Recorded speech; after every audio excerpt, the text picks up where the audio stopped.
Come back in at 7:41. As we look ahead to 2020, what are your goals? Is it paying off debt perhaps? Maybe investing in more time with your family?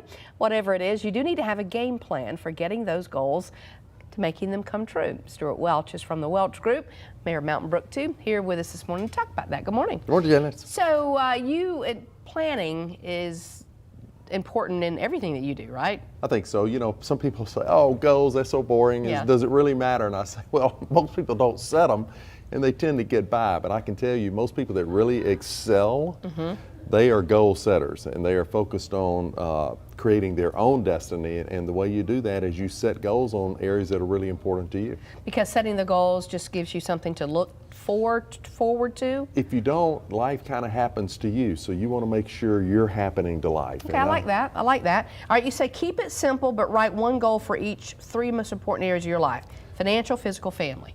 Yeah, so financial, let's not try to do 10, 15 goals. Let's just pick some that are really simple. Okay. Financial, listen, financial can be as simple. I love like writing a goal and doing it immediately. So in the financial area, you could say, I want to increase my contribution to my 401k plan to 10%. You go ahead, call HR, have them do it, and it is done. You've got that goal nailed for the year.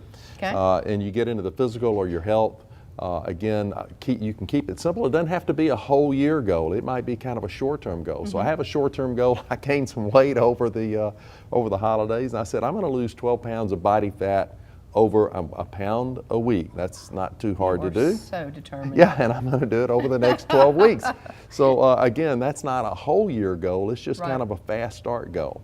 Okay. And then in family, there is nothing more important than family. Nope. So what are we doing? We're kind of cruising with our family. So maybe what you do is a date night. You know, one night a week, we're going to just be together. You don't have to go out, but you have to, we're going to concentrate on each other. Or maybe you do the same kind of thing with your children. I would just say that sadly, a lot of people, and my family's always been very close, a lot of people don't start seeing their family or loved ones until something happens to somebody. And then they're like, oh my God, I wasted all this time. Don't wait for that to happen. Yeah, and I think you can stay in touch on the phone, you can stay in touch with social media, but I mean, it's a part of just reaching out and connecting. Okay.